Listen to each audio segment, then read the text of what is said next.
Bueno, muy buenas tardes a todos. Espero me estén escuchando y agradezco mucho la paciencia. Qué pena, estamos cuadrando un temita de una calidad de la conexión. Como saben, en estos momentos a nivel nacional estamos presentando una falla por la velocidad. Agradecemos mucho su espera.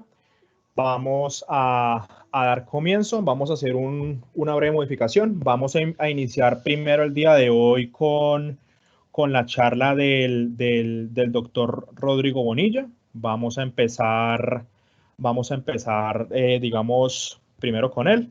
Les voy presentando al doctor Rodrigo Bonilla. Él es médico veterinario de la Universidad Nacional de Colombia, especialización y maestría en medicina y sanidad de la Universidad de Santiago de Compostela.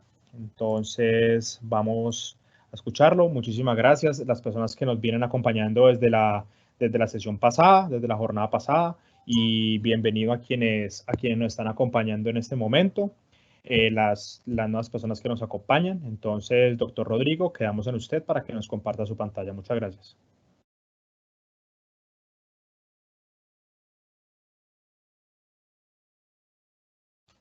Gracias, Manuel. Nuevamente a todos los asistentes, muchísimas gracias por su atención, su espera y su participación. Iba a comenzar yo, de pronto aclarando algunas dudas de la conferencia anterior, pero ya el doctor Benavides se encuentra en vivo. Entonces, doctor Benavides, si nos escucha, bienvenido y pues podría entrar y comenzar su conferencia como estaba programada. Muchas gracias. Muy buenas tardes para todos. Voy a prender aquí un segundito el video. Pues muy buenas tardes para todos. Cordial saludo. Bienvenidos a la charla. Disculpen que tuve un problema de saturación del computador cuando se prendió Teams, todo lo otro se bloqueó. Entonces me tocó reiniciar. Entonces ahora sí estamos con ustedes. Entonces, después de saludarlos y hacer un saludo cordial de agradecimiento por la invitación a esta conferencia, ahora sí pasamos directamente a la charla. No sé si el doctor Rodrigo quiere seguir como estaba planeado, pues adelante, o si no, pues vamos a esta presentación. ¿Cómo prefiere, doctor Rodrigo? Adelante, doctor Efraín, como teníamos programado. Adelante, gracias. Bueno, muy formal. Bien, entonces la charla del día de hoy tiene que ver con la temática de el control de los parásitos externos de importancia en ganadería, y esos parásitos externos pues básicamente corresponden a la temática de moscas. Doctor, disculpe, me estás diciendo que no se puede ver la pantalla. ¿Cómo? Ya, me dicen que no se puede ver la pantalla, doctor. Ya la comparto. Disculpe un segundito, ya te comparto. Un segundito, pues. Ya 2 segundos. Eso es... Ya la comparto, un segundito.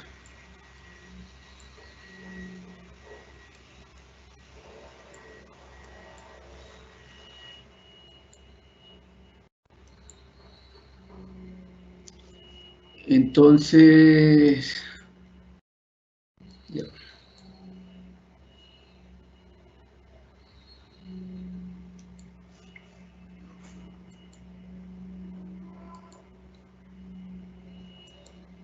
¿Me confirma si ya estamos compartiendo? Sí, señor, ya se puede ver por acá. Bueno, entonces vamos a hablar del control de parásitos externos del ganado en contextos de ganadería sostenible. Vamos a hablar de los nuevos paradigmas de lo que tiene que ver con este tema del control de los parásitos. Y para iniciar, volvemos a la temática de la ganadería sostenible, que la Universidad de La Salle hace parte de esta mesa de la ganadería sostenible, en el cual queremos ayudar en la definición de esta temática de lo que es y para dónde vamos en Colombia como ganadería sostenible, en el cual decimos que la Universidad de La Salle con una serie de instituciones cuenta con este tema de la ganadería sostenible y que estamos tratando de mirar y ayudar a definir desde esta mesa qué significa el concepto de ganadería sostenible en Colombia y a nivel mundial. El control parasitario en ese contexto de ganadería sostenible se basa en esta infografía que está disponible en internet sobre el concepto de ganadería sostenible, que tiene que ver con retos, con un tema que tiene que ver con el manejo de praderas y con los beneficios, y el cual se relaciona con el tema de resiliencia y rentabilidad de la empresa ganadera, con el tema de que pensamos trabajar en ganadería en pastoreo, al contrario a algunos conceptos que vean previamente de ganadería estabulada. Entonces, ganadería de pastoreo, trabajando mucho el balance de carbono, en el cual el manejo de praderas biodiversas es vital, y el tema de control de ectoparásitos tiene que ver mucho con ese tema de que existan los enemigos naturales de las moscas y los artrópodos que puedan ayudar a integrar los residuos de la hormiga en la pradera, y también el tema de silvopastoreo, trabajando ya no bajo el concepto de una única pradera, sino el concepto de distintos estratos de vegetación en el suelo, trabajando el tema de bienestar animal y tratando de buscar la máxima calidad del producto carne y leche. Eso quiere decir que no existen residuos de productos en esos productos carne y leche, lo cual puede implicar algún cambio radical en el varios de los paradigmas de control parasitario, como lo dijimos desde la presentación pasada para parásitos internos, y que hoy vamos a ver en este tema en lo que tiene que ver con parásitos externos del ganado. Y el corolario es que el objetivo del control parasitario no es acabar los parásitos, sino reducir las pérdidas económicas asociadas, y esas pérdidas asociadas no solo se relacionan con la menor producción de carne y leche, sino con los costos indirectos, que son los costos del control por el agotamiento de los productos y por la temática de residuos de pesticida en carne y leche. Y decimos que la visión actual es la visión de la revolución verde, en la cual se acudía a la droguería veterinaria de confianza para comprar el mejor producto para el control de los parásitos, pero la gran pregunta para el productor es ¿qué esquema o estrategia de aplicación se utiliza? Y hay que salir del concepto del tratamiento oportunista, de ya que los animales están en el corral, les vamos a aplicar un antiparasitario, sino hay que tratar a pensar en esa planificación del control parasitario, ya que ese tiempo fácil del uso del antiparasitario está desapareciendo, y vamos a tratar de explicar esa complejidad del fin de la época del control parasitario sencillo o fácil. Hemos dicho que la perspectiva del control poblacional está basada en el enfoque epidemiológico, tratando de entender los ciclos de vida de los parásitos y su capacidad de transmisión de patógenos, tratando de pensar en el segundo tema que es muy importante para nosotros, que es entender la estacionalidad, es decir, las diferencias en población a través del año, las diferencias entre individuos para poder focalizar el control parasitario o en algunas épocas del año o en algunos individuos del hato, tratando de diseñar estrategias poblacionales en control, usando la modelización para poder entender esas estrategias poblacionales de control, y pensando en que se deben usar métodos alternos de control sin abandonar los pesticidas químicos, sino utilizar los pesticidas químicos prudentemente, pero apoyándose en el uso de métodos alternos de control, teniendo en cuenta consideraciones de competitividad, es decir, la calidad del producto, y consideraciones de ecología y medio ambiente, y eso tiene que ver mucho con el manejo de la microbiota del suelo asociado con los efectos no colaterales no deseados del uso de antiparasitarios.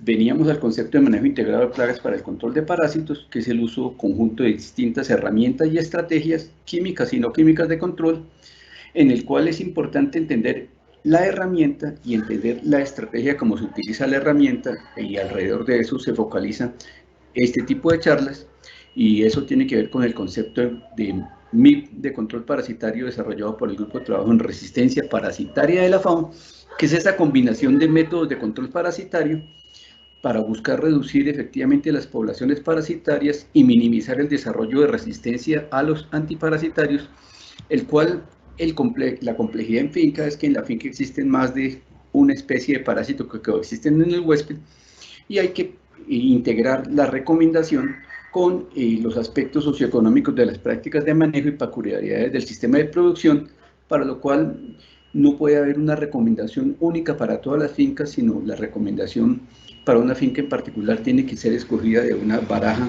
de opciones a partir de la situación real de cada finca, entendiendo los movimientos de animales entre los potreros de la finca. Y sabemos que ese tipo de propuesta es importante por el tema, básicamente, de que se están agotando los productos existentes, por el desarrollo de resistencia a los productos que ya existían en el mercado desde los 80 y 90 del siglo pasado, y por la temática de residuos de pesticida en carne y leche, que hoy en día cada vez se hace más importante en el comercio internacional de la carne y de la leche, pero también porque requerimos desarrollar esquemas de control apropiados para nuestras geografías y para las condiciones del trópico y nuestros sistemas de producción. La conferencia de hoy está dirigida a discutir los ectoparásitos de mayor importancia, mirando qué se conoce sobre la regionalización y la epidemiología de los ciclos de vida en distintas situaciones del país, examinando esas condiciones patológicas y mirando el tema del diagnóstico y mirar ya la intervención de tratamiento, prevención y control.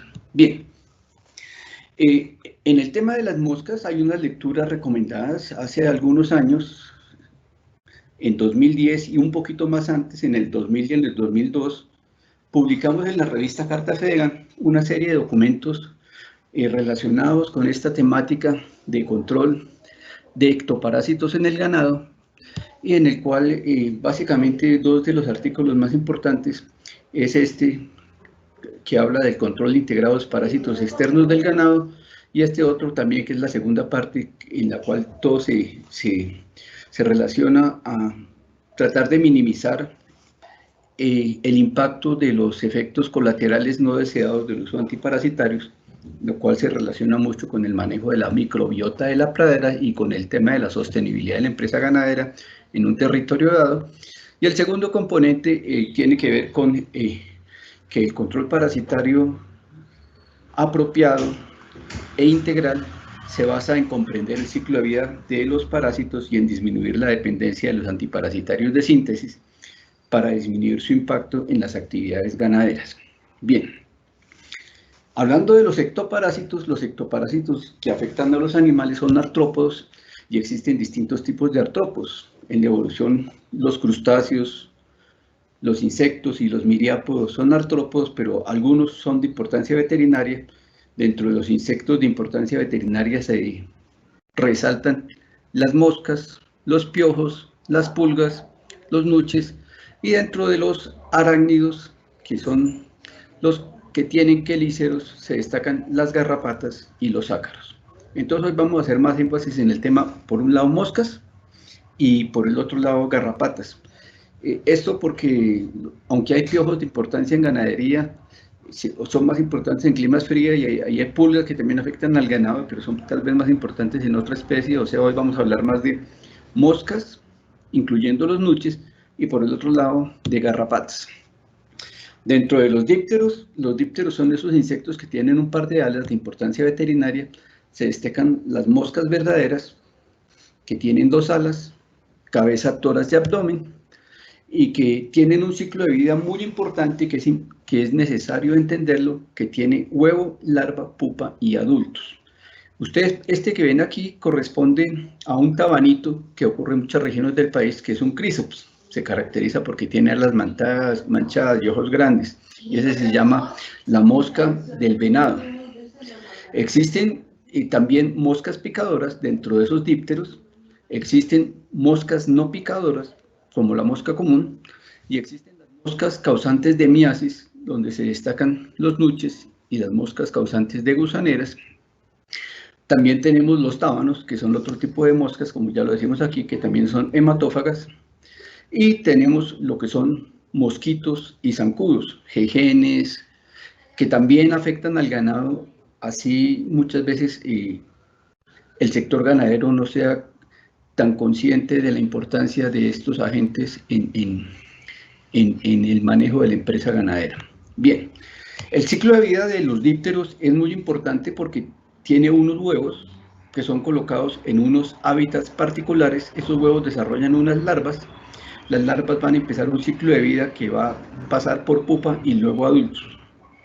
Todas las moscas de importancia veterinaria explican su presencia en un ecosistema dado porque ese ecosistema le brinda el hábitat adecuado para que la fase no parasitaria ocurra. Y solo ocurren en un ecosistema las moscas si encuentran ese hábitat apropiado para el desarrollo de la fase no parasitaria. Tienen tres grupos muy importantes: los mosquitos, los tábanos y las moscas. Dentro de los mosquitos hay una serie de familias que son insectos delicados y pequeños y que son muy importantes en transmisión de enfermedades. Son importantes en salud pública y son importantes en producción ganadera. Vamos a verlos muy rápidamente.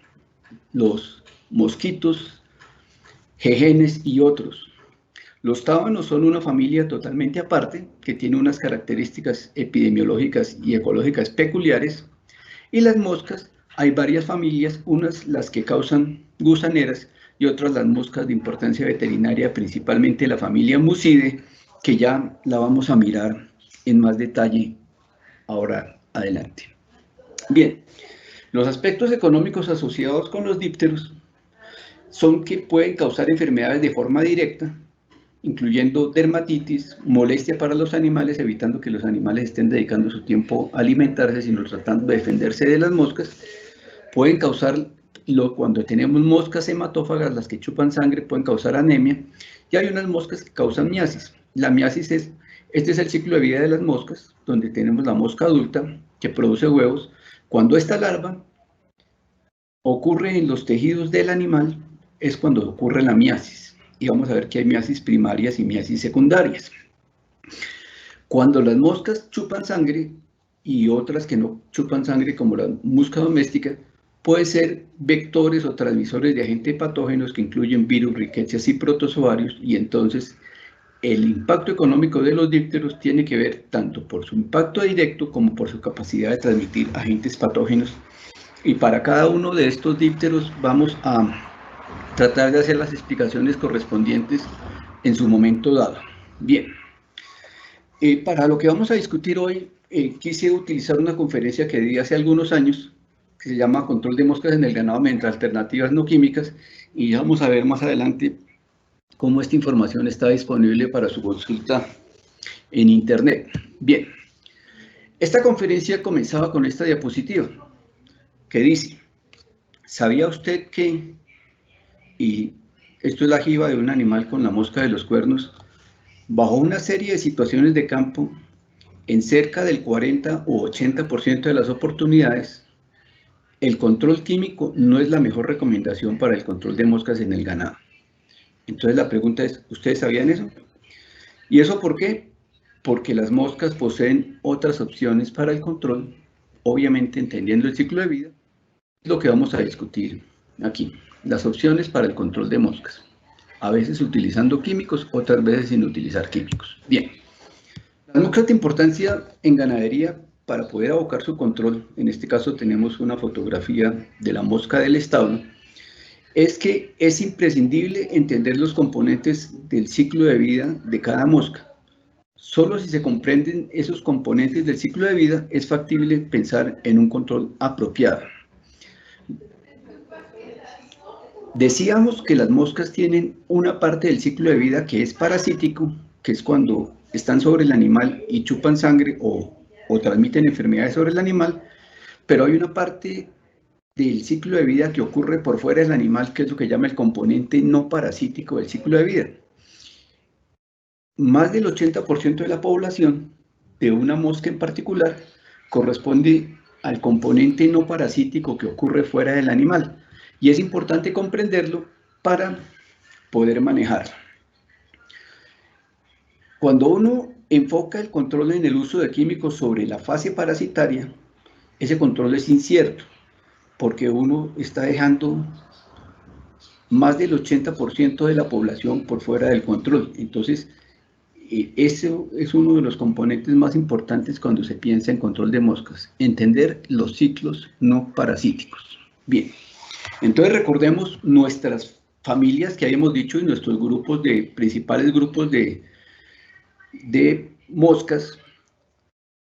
Y lo más importante es saber ellas dónde se multiplican. Entonces recordemos que habían 3 grupos: los mosquitos, que son los nematóceras, los tábanos, que son los braquíceras, y los ciclorrafa, que son las moscas. Entonces los nematóceros son todos los mosquitos, distintos tipos de mosquitos, los que se llaman zancudos, los jejenes, las moscas de la arena y otros.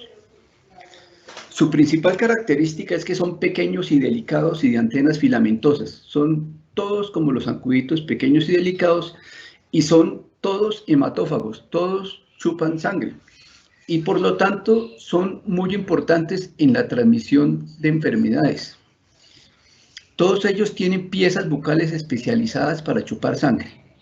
Generalmente solo las hembras son hematófagas, los machos viven del néctar de las flores o de otras fuentes de alimentación. La gran mayoría de nematóceros, las formas larvarias son acuáticas o semiacuáticas. De todas maneras, son formas larvarias que requieren altas cantidades de humedad. Aquí ustedes ven la larva de un zancudo. Ya hay distintas larvas de zancudos que tienen distintas características. Y aquí una pupa. Entonces, los nematóceros tienen ciclos de vida acuáticos. Los que estamos cerca de las autoridades de salud pública y conocemos del dengue, sabemos que el mosquito tigre, que es este que está aquí, Aedes aegypti, pone sus huevos y las larvas viven en el agua aposada en las basuras que dejan por debajo, por fuera de las casas en regiones rurales. O sea, los nematóceros tienen un ciclo de vida que requiere de agua y de humedad. Dentro de los nematóceros, aquí tenemos distintos: jejenes, culicoides, fleótomos, holutsomías. Todos son pequeñitos y chupan sangre. Entonces, dentro de estos nematóceros tenemos a los simúlidos o jejenes, a los culicoides, que son estos de alitas manchadas, cafecitas, que ponen son muy importantes, digamos, en la transmisión de la lengua azul y otros virus de los animales, y ponen sus huevos en zonas con barro, en la parte de atrás de los corrales. Los flebótomos, que son las moscas de la arena y que son muy conocidísimos en el país porque son los que transmiten la leishmania. Y los zancudos o mosquitos, que transmiten la malaria, el dengue, la fiebre amarilla y otros. La principal característica de todos los nematóceros: ponen sus huevos y formas larvarias en zonas acuáticas con alta humedad.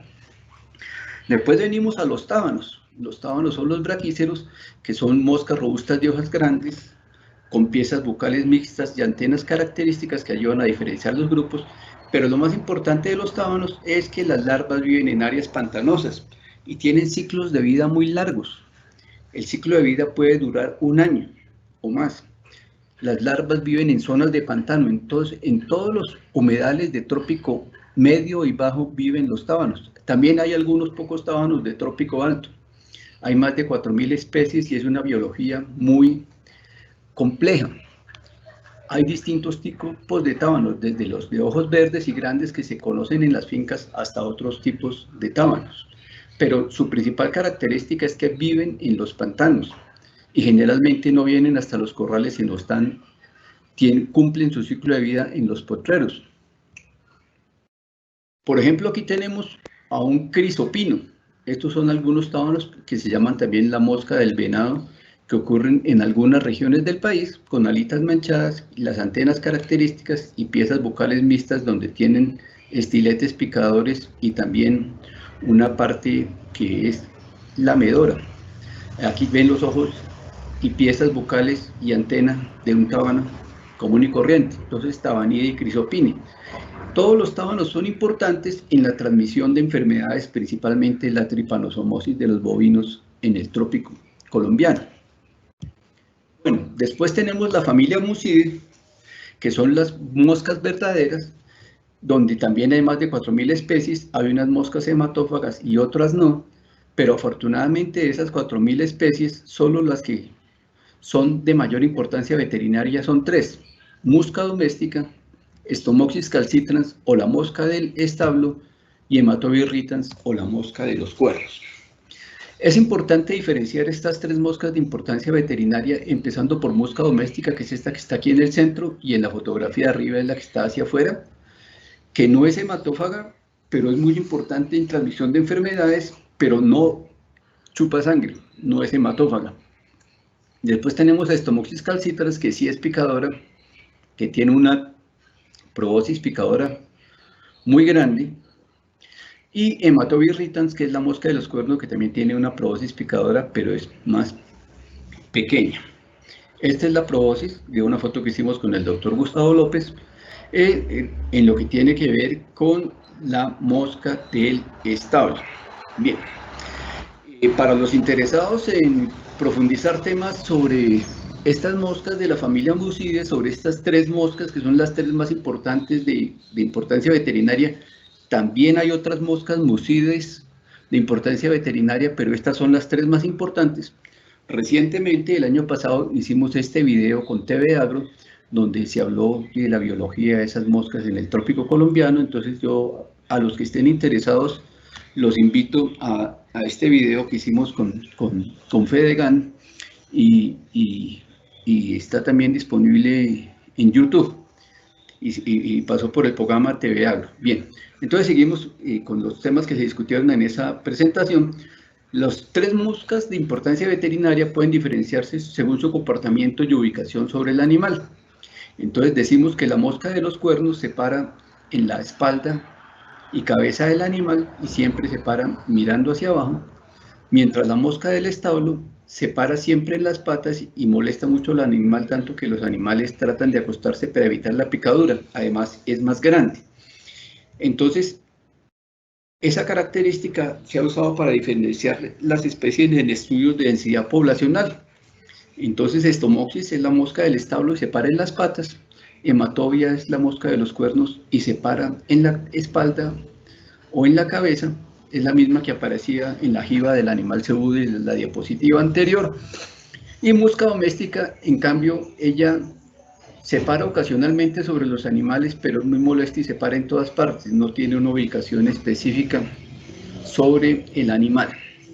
Bien, empecemos por la mosca de los cuernos, que es una mosca café relativamente pequeña. Esa mosca vino de Europa, fue introducida a América en el siglo XIX, y tiene la característica que siempre está sobre los animales. Solo lo deja para ir a poner huevos en materia fecal muy fresca.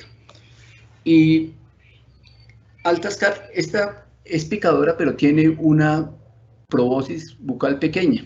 O sea que a veces no alcanza a chupar sangre, sino que a veces solo chupa plasma y fluidos subcutáneos. Pero puede tener impacto económico importante por muy altas infestaciones que en ocasiones ocurren sobre el ganado. Es importante entender que el ciclo de vida de huevos, larva y pupa ocurre en la plasta de materia fecal en la pradera, en la plasta fresca de materia fecal. Y entonces depende de esa existencia de la boñiga para poder multiplicar. Esto es un animal bon de una fotografía que me facilitó el doctor Gustavo López, donde ven un animal con muy alta infestación, donde vemos los principales sitios: la cabeza, la espalda y la base de la cola, haciendo la claridad que cuando el sol es muy fuerte o cuando llueve, ellas se vienen básicamente a las partes bajas y al ombligo. Y en la sabana de Bogotá hemos observado que cuando hace mucho frío, ellas tratan de guardarse dentro del animal porque nunca abandonan el animal. Esta mosca siempre está sobre el animal. Este es el hábitat donde ellas ponen los huevos. Ellas ponen sus huevos en materia fecal muy fresca, donde esto ocurre en praderas con alta humedad. Y básicamente, dependiendo de la temperatura ambiental, el ciclo de vida aquí en la boñiga demora entre 7 y 14 días. Estas moscas no ponen sus huevos en el estiércol que cae en el piso de cemento, en el corral. Requieren la interacción pasto-boñiga, porque después va a venir esa multiplicación y las larvas se van a desarrollar aquí y luego van a enterrarse en el suelo. Entonces, la intensidad de este tipo de mosca depende de factores ambientales y de manejo de praderas. porque tiene que ver mucho cómo defecan los animales en un potrero y cómo rotan esas praderas para ellos volver de nuevo a ser utilizados. Recuerden que la boñiga se descompone y todo este material es recirculado para poder ser utilizado por el pasto que rebrota, con la aclaración que cuando se hace un uso excesivo de lactonas macrocíclicas, eso quiere decir ivermectina, doramectina, moxidectina y eprinomectina, cuando se hace un uso intensivo de esos productos limitan la presencia de artrópodos descomponedores en la boñiga y hacen que exista material más tiempo disponible para la multiplicación de la mosca de los cuernos. Esto es un estudio realizado por japoneses, donde demostraron cómo ellos estudiaron y marcaron las moscas que estaban sobre los animales y demostraron cómo cuando las moscas ya estaban grávidas para poner sus huevos, se ubicaban aquí justo en la parte baja del abdomen para que cuando el animal apenas defeca, poder volar a la materia fecal. Entonces aquí se ven los tiempos de ellas poniendo sus huevos en el suelo y vemos cómo ellas se preparan, están siempre sobre el animal, pero ellas se van moviendo sobre el animal y las que ya están listas para poner huevos se ubican en esta parte del animal para poner sus huevos. Entonces el ciclo de vida, los huevos ocurren en la boñiga y se dura más o menos 8, 14, 45 días dependiendo de la temperatura del suelo, siendo más largo el ciclo de vida a temperaturas más bajas. Bien.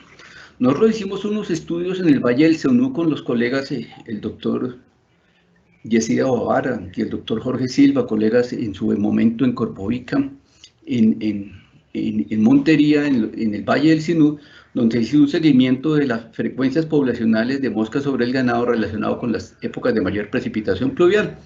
Ustedes pueden notar que los recuentos de moscas sobre los animales aumentan en las épocas de mayor precipitación pluvial, con la característica que cuando una época de sequía es corta, cuando una época de sequía en un año es corta y hay bastantes lluvias intercaladas en la época de verano, a veces las altas cargas poblacionales se pasan de un año para otro.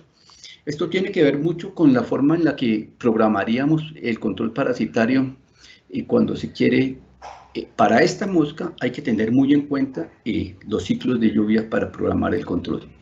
En estos estudios demostramos una asociación como más o menos el nivel del umbral económico está en 150 moscas por animal, por encima de ello los niveles de hematocrito, o sea, los glóbulos rojos de la sangre se disminuyen, lo cual tiene que ver con el impacto económico, pero también a medida que los animales van creciendo, tienen la capacidad de albergar más moscas. Estos son otros estudios, de nuevo en el Valle del Sinú, en Turipaná, mirando cómo hay cierta fluctuación de acumulación de poblaciones para ciertas épocas del año, al final de las épocas de lluvias, y comparando cómo hay fluctuaciones poblacionales en la mosca de los cuernos, pero la mosca del establo depende de otros factores que tienen que ver más con la disposición de material para poder multiplicarse en los hatos. También examinamos la relación de hematobia con la producción de leche y sabemos que existen animales resistentes y susceptibles a la mosca, lo cual abriría la posibilidad de o seleccionar animales con base en resistencia a la mosca o de focalizar el tratamiento contra las moscas en los animales más susceptibles, en los animales más dulces. Esta es la regresión en cuanto a producción de leche y moscas, donde más o menos unas 200, 300 moscas sobre animales empiezan a tener efecto sobre la producción de leche. El segundo punto es la mosca del establo.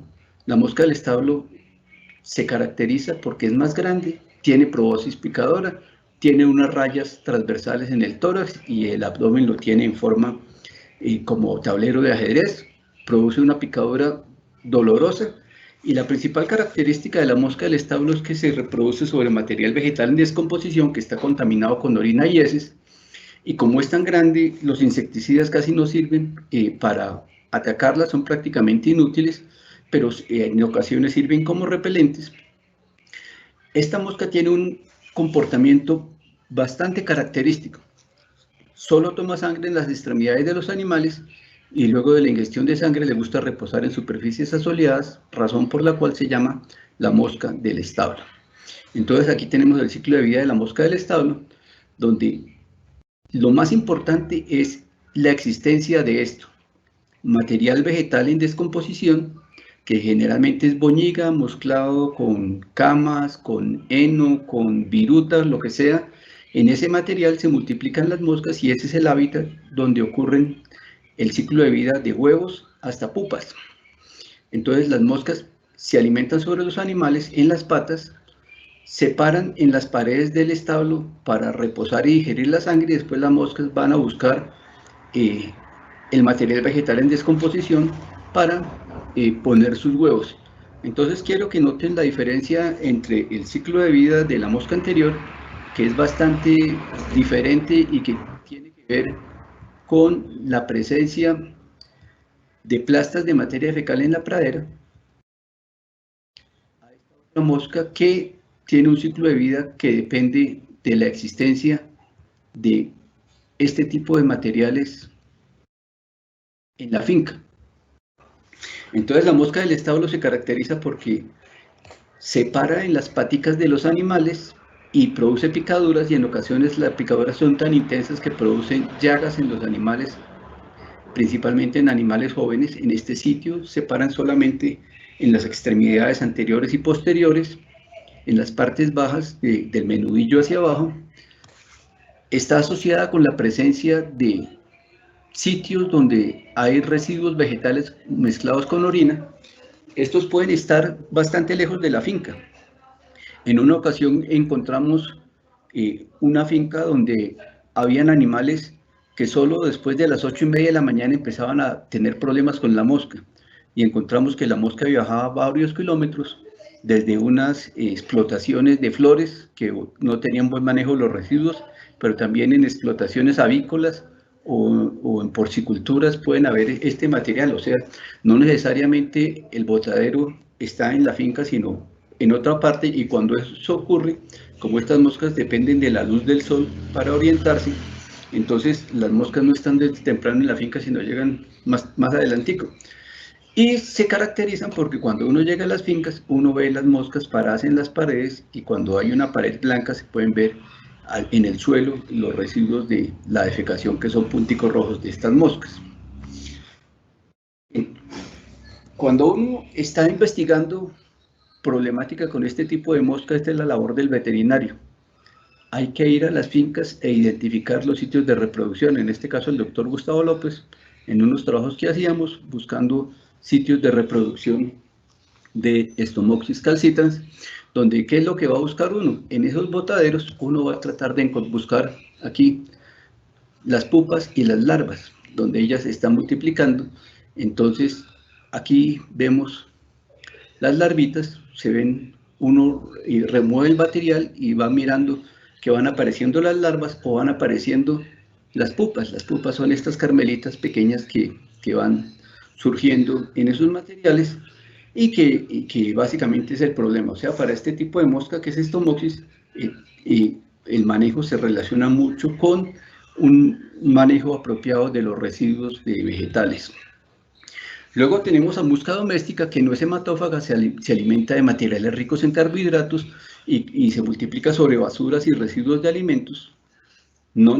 Pues se puede multiplicar sobre materia fecal, pero generalmente se multiplica mejor sobre basuras y residuos de alimentos. Es muy molesta y se para en distintos sitios del animal. Esta no se para solo en las patas, sino se para sobre las personas, sobre los animales, va de allá para acá. Cuando se sirve el almuerzo, pues llega a molestar, y por eso es importante en transmisión de enfermedades.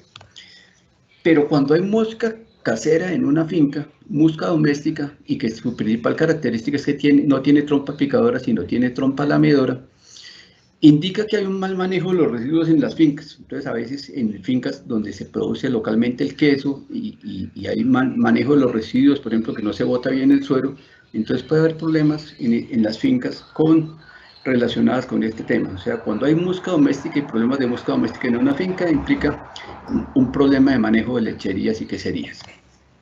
Saliendo ya de los mucidos, pasamos rápidamente a los tábanos como vectores de enfermedades en Colombia, y donde decimos que los tábanos ocurren principalmente en regiones con humedales, que en zonas de los valles interandinos y región Caribe, pero también en los llanos orientales.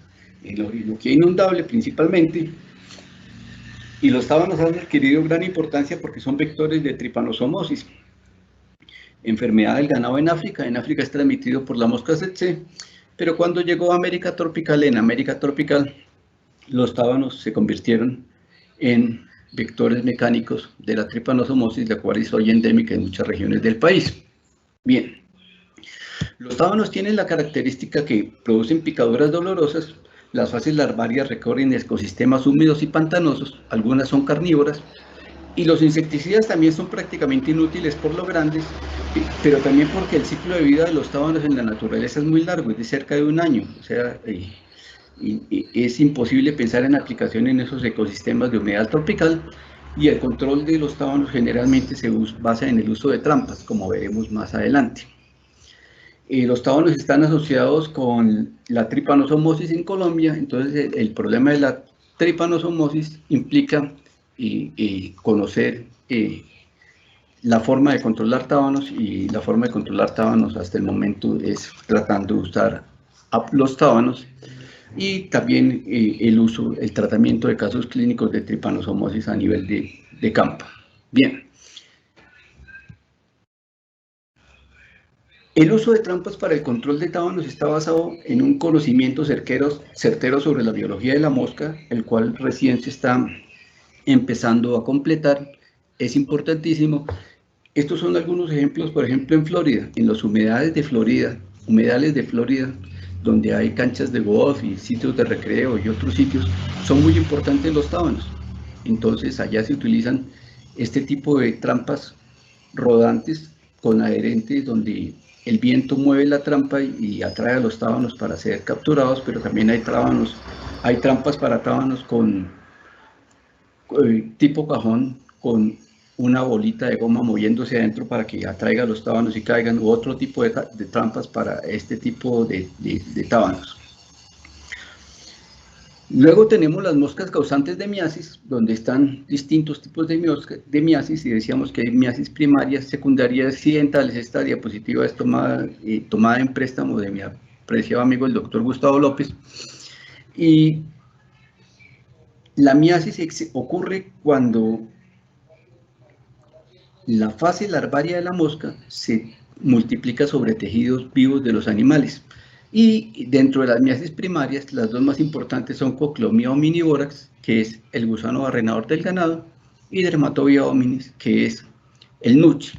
Entonces vamos a hablar rápidamente tanto de Dermatobia como del nuche, donde Coclomia omnivorax sabemos que es una miasis primaria que explora la ocurrencia de heridas en la piel de los animales, donde la mosca viene y hace sus posturas, y después las larvas se desarrollan y es un común en nuestros climas medios y cálidos.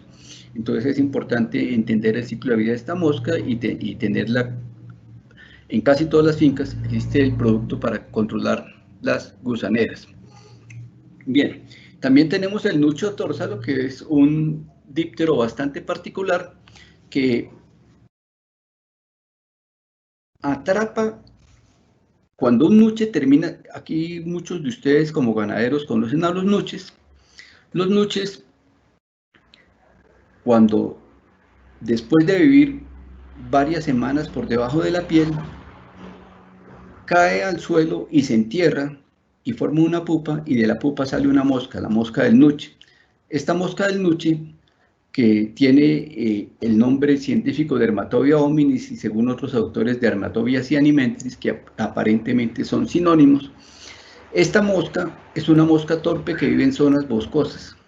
Esta mosca no es tan torpe porque atrapa en el vuelo a otros dípteros y les pone sus huevos en el abdomen. O sea, la que se para sobre los animales o sobre las personas no es la mosca del nuche, sino es la otra mosca que lleva sus huevos en el abdomen, y cuando esa mosca se para sobre el animal, los huevos se bajan y producen lo que se llama la gusanera por nuche o tórsalo. El ciclo de vida total dura entre 90 y 120 días, y esto nos ilustra la complejidad de planificación del control para nuche. La mosca pone sus huevos sobre otros dípteros que atrapa sobre el vuelo. Aquí vemos algunas imágenes de nuche. Aquí vemos esta que la ven aquí, es una mosca de los cuernos que tiene el abdomen lleno de moscas del nuche. Aquí tenemos a otra mosca que es una Sacopromusca, que son de las moscas que se viven sobre cadáveres, también con huevos en el abdomen, y aquí vemos a un zancudito, a un nematócero, teniendo huevos de nuche en el abdomen. Los huevos de nuche tienen un opérculito y ese opérculo se abre y es cuando la larva se mete debajo de la piel. Esta es la larva de primer estadio, muy delgadita, esa se mete debajo de la piel y cumple su desarrollo bajo la piel, y básicamente la distribución de nuche es eminentemente del neotrópico, desde Uruguay hasta México, hasta el centro de México. Bien, aquí vemos algunas lesiones de nuche, y el ciclo de vida es importante, que dura de 3 a 4 meses, pero la fase larvaria se completa en más o menos 10 semanas, que es la fase que cumple el nuche debajo de la piel, y eso es importante para tenerlo en cuenta en temas de control de nuches. Bien, pasamos a la temática del control de moscas. El control de moscas, ya sabemos que las grandes tendencias en el control parasitario y el fin de la época del control parasitario es fácil, y los efectos colaterales no deseados del uso de antiparasitarios y la urgente necesidad de un uso de los antiparasitarios como premisa de sustentabilidad de la ganadería. En el caso de moscas, tenemos que entender su ciclo de vida. Y ese ciclo de vida, decíamos que existe un tiempo que es la fase parasitaria y otro tiempo que es la fase de vida libre. Un control exitoso y sustentable de moscas implica entender ese ciclo de vida de cada especie de mosca. Entonces, mirando en la posibilidad de métodos alternos de control de ectoparásitos, el uso basado de estos métodos alternos implica entender el ciclo de vida y los ecosistemas de producción, entendiendo que el uso de químicos generalmente se dirige a la fase parasítica, mientras otras alternativas se pueden utilizar para fases no parasíticas. ¿Qué alternativas hay? Alternativas de modificación del hábitat que buscan atacar la fase de desarrollo que es no parasítica. Entonces, modificar el hábitat implica controlar los sitios de reproducción. No siempre es factible hacer esto para todas las especies de artrópodos, pero por ejemplo, si usted quiere controlar el mosquito tigris Aedes aegypti, pues fácil, no le ponga a disposición sitios donde se posee agua por fuera de las viviendas, que es donde lo que se basan las campañas de control de enfermedades, el control de sitios de reproducción. Pero otra alternativa es evitar que así se multipliquen las moscas, puedan hallar el huésped. Entonces es donde vienen las estrategias, por ejemplo, de uso de trampas para el control de moscas, o modificación de rotación de praderas, pero como las moscas son insectos voladores, pues no sirve mucho el tema de la rotación de praderas. Y alternativas que atacan la fase parasítica, pues ya son otras alternativas como vacunas, vamos a ver más adelante, para garrapatas, o alternativas de uso de extractos vegetales en algunas situaciones, porque también hay que tener cuidado con eso. Las trampas en ocasiones se utilizan para el control de moscas, pero fueron diseñadas originalmente como herramientas de investigación entomológica para conocer las fluctuaciones en densidad poblacional. La principal pregunta que se puede hacer cuando uno utiliza trampas es saber si el uso de trampas lleva a un efecto poblacional efectivo. Y ese efecto poblacional efectivo depende de la estrategia de utilización, depende de cómo se utilicen las trampas. A veces las trampas funcionan si se colocan en el sitio apropiado y en la cantidad apropiada de la estrategia de utilización de las trampas. Hay distintos tipos de trampa que primariamente se utilizaron como herramientas de investigación entomológica, pero que si se utilizan apropiadamente pueden ayudar al control de moscas, al control poblacional de moscas. Un ejemplo de ello es el uso de la trampa cubocónica para el control de mosca doméstica. Es bien sabido que cuando hay problemas de mosca casera, pues la principal solución es controlar los residuos de basuras. Pero Este es un ejemplo de una trampa cubocónica, que es una trampa en las cuales en la parte de abajo se pone un cebo y las moscas cuando salen a volar salen directamente hacia la trampa y caen. Esta es una trampa cubocónica, que es el mejor ejemplo de trampa para el control de moscas. Hay muchas ilustraciones en internet y muchas cuestiones, pero el control, la trampa puede coadyuvar en el control, pero si sigue existiendo el sitio donde se multiplican, pues va a seguir existiendo la mosca siempre. Nosotros hicimos un estudio hace algunos añitos ya sobre diseño de trampas con adherente para el control de la mosca del establo, donde hicimos un estudio con una empresa que, esto lo publicamos en el Congreso Colombiano de Entomología en el 2006, donde hicimos un estudio diseñando trampas de distintos colores y de distintas formas para el control de la mosca en praderas con animales con infestación natural, y se demostró la eficiencia de las trampas para capturar moscas, en el cual nosotros vimos distintos colores y distintas formas de trampas, y lo cual terminó en un desarrollo comercial entre Corpoica y Inalmed de una trampa para el control de la mosca del establo.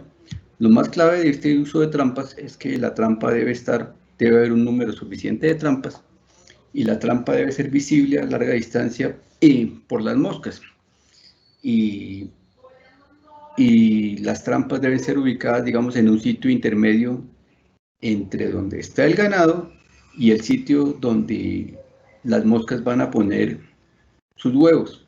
Entonces implica conocer dónde el hombre le está proveyendo el material para las moscas multiplicarse en una finca. Existen otra cantidad de uso de trampas, en la cual, por ejemplo, están unas trampas tipo alcinite, no necesariamente tienen que ser, o sea, son trampas de cartones coarrugados para coadyuvar en el control de las moscas. Y también, por ejemplo, para la mosca de los cuernos existen otros tipos de trampas de paso, como esta mosca siempre está, la mosca de los cuernos siempre está sobre los animales. Ante las situaciones de minimizar el uso de insecticidas se han diseñado trampas de paso en las cuales las vacas lecheras pasan y existen cierto tipo de cortinas que retienen a las moscas y se disminuyen los niveles de infestación. O sea, esos son distintos tipos de trampas, los cuales todos aún requieren mayor cantidad de investigación bajo nuestras condiciones. Hablábamos de unas trampas para el control de tábanos, donde vemos aquí estas trampas para el control de tábano. Como en Estados Unidos los tábanos se conocen como la mosca de los caballos o de horsefly, entonces esta es una mosca donde el baloncito atrae a los tábanos, y este es otro tipo de trampa para control de tábanos. O sea, cada mosca tiene su peculiaridad. Hay que entender bien la biología para saber cómo se debe utilizar estas trampas para el control de moscas. Bien, apreciados compañeros, ¿cómo vamos de allá de tiempo?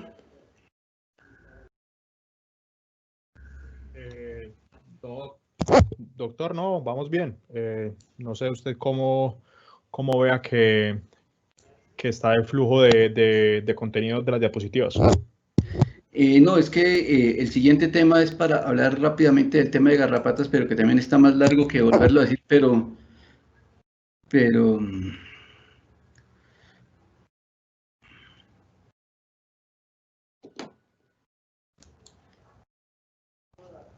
entonces pasamos al tema de garrapatas. Bueno, sí, señor.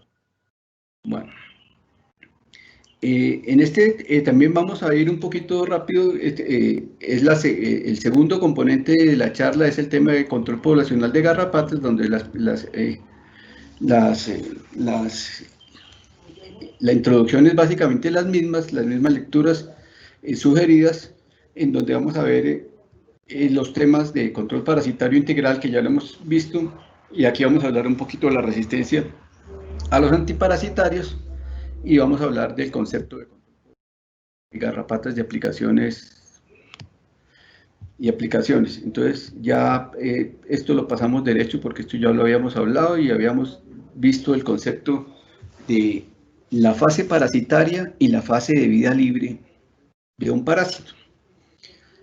Entonces aquí ya enlazamos con la conferencia anterior, en la cual ya pasando, en este momento estamos pasando de moscas a garrapatas. Entonces las garrapatas, habíamos dicho, son artrópodos. Y los artrópodos tienen un ciclo de vida diferente, en la cual tenemos 3 estadios: larvas, ninfas y adultos. Y esas ocurren en distintos estadios. Y ya cuando estamos hablando de garrapatas, nosotros tenemos de garrapatas de un huésped y garrapatas de 3 huéspedes. Y es muy importante entender la conceptualización de ciclos de vida de garrapata de un huésped o de 3 huéspedes, porque la planificación del control depende de esto. Entonces uno tiene que saber qué tipo de garrapata tiene en su finca. En la garrapata de un huésped, que son la garrapata que se conoce como la garrapata Ripicephalus, Boophilus microplus, todos los estadios ocurren sobre el mismo animal. Eso quiere decir que la larva se sube al animal y sobre el animal muda a ninfa y luego la ninfa muda a adulto. Eso quiere decir que esta garrapata está sobre el animal aproximadamente 3 semanas, más o menos entre 21 y 25 días. Esa es una garrapata de un huésped. Pero existen garrapatas de 3 huéspedes. Las garrapatas de 3 huéspedes, cada fase se alimenta por 7 días y luego se bota al suelo a mudar.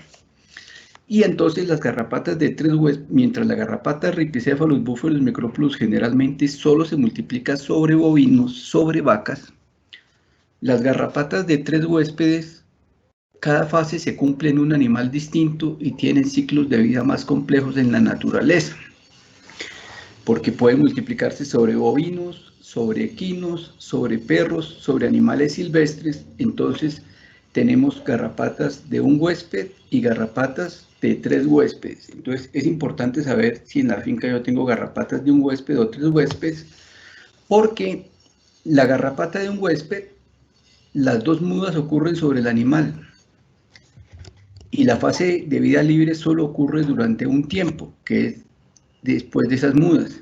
Mientras en una garrapata de 3 huéspedes, el ciclo de vida es más complejo porque son 7 días alimentándose aquí y después va al suelo y demora 2 meses en el suelo, después otros 7 días se alimenta y vuelve al suelo. O sea, cada garrapata tiene su complejidad para entender su complejidad poblacional.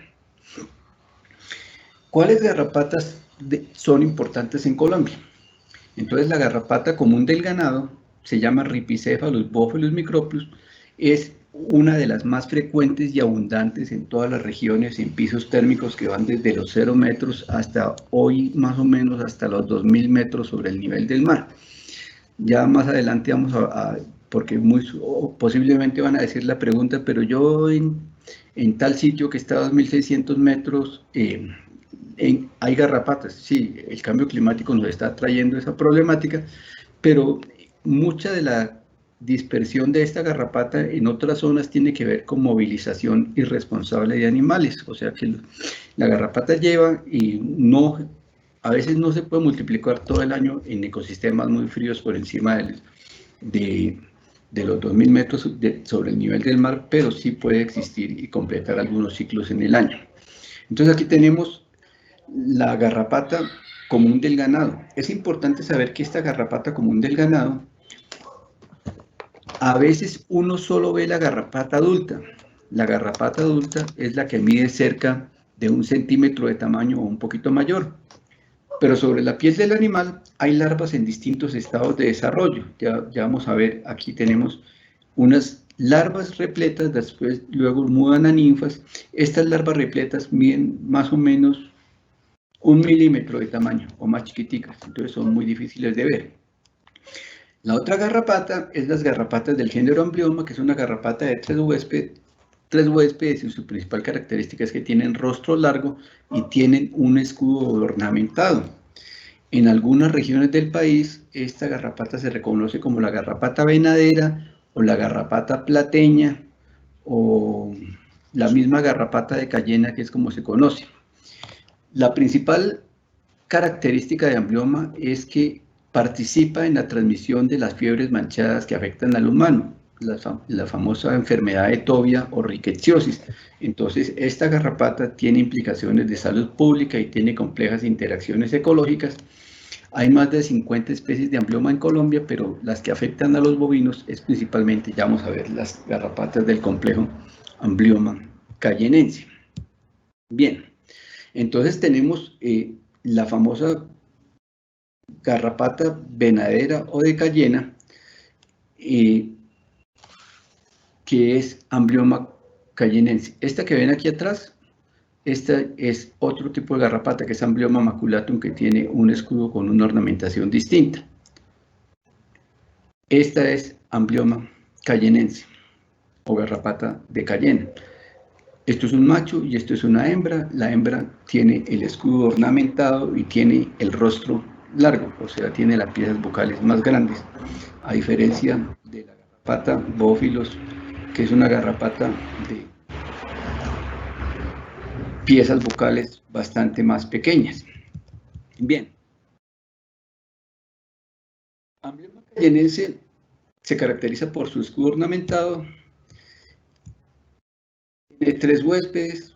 En Colombia afecta principalmente a bovinos y el rol primario de equinos no parece ser tan importante como en Brasil. Ya lo vamos a ver por qué. Ocurre en Colombia en regiones de los valles interandinos. Y dentro de la diferenciación de las garrapatas del complejo Amblioma cayenense de otras garrapatas del género Amblioma, se destacan la presencia de rostro largo, el color del escudo característico y la presencia de tubérculo posteromedial en los festones. Los festones es esta arrugadita que se le ve en la parte de atrás a la garrapata cuando no está totalmente llena. Entonces, esto es lo que llaman los festones. Y esta garrapata tiene unos tubérculos que son estas pepitas que se ven aquí en este sitio, que son los tubérculos posteromediales. Es como la principal característica para que una persona no experta pueda mirar si una garrapata es Amblioma cayenense o no. Esta garrapata es importante en valles interandinos. Aquí hay un estudio que se hizo alguna vez en el Valle Cálido del Alto Magdalena, a la frecuencia en municipios. Y esta garrapata está asociado con las fiebres motivadas en Colombia, en donde los principales focos de rickettsiosis o fiebre de Tobia en Colombia han sido en Villeta, aquí en cerca de Bogotá, en Necoclí, en Los Córdobas, en una región que llama el kilómetro 51, cerca de Manizales. Aquí me disculpan, luego voy a hacer aquí un pequeño cambio en esta, porque es que para que este mapa quede bien, este mapa se movió un poquito. Ahora sí está, estuviera como por aquí porque el mapa se movió y esta sí es la ubicación real del mapa donde deben estar los focos, ¿no? Están los focos de donde eran, ahora sí están donde debían ser las regiones. Amblioma cayenense se ha reorganizado, en donde se habla que lo que antes era Amblioma cayenense son en realidad 6 especies, donde está Amblioma cayenensis en su estricto, que ocurre básicamente en la región amazónica, pero tenemos aquí en Colombia lo que llama como Amblioma patinoide y Amblioma mixtum de Centroamérica y Venezuela. O sea, básicamente en Colombia hay Amblioma patinoide y Amblioma mixtum. Simplemente para saberlo, la ocurrencia de Amblioma mixtum. Esto porque lo que antes se pensaba era una sola especie, y por eso era que se explicaba que la garrapata que se pensaba era la misma, en Brasil se comporta de una manera y en Colombia se comporta de otra manera, porque realmente son especies que se han separado por la distancia a través de la evolución de los años.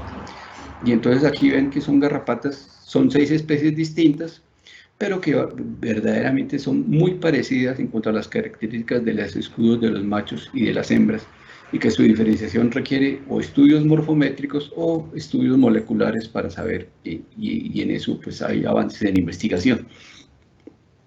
Bien, de todas maneras, cada tipo de garrapata tiene sus principios para el control, y entonces las garrapatas Bófilos microplus se alimentan solamente sobre bovinos y tiene un ciclo de vida complejo, y se pudiera pensar en un esquema estratégico para esta garrapata de solo 6 baños al año, separados 21 días, iniciando al final de las épocas de lluvias, lo cual puede proveer adecuada protección para el resto del año.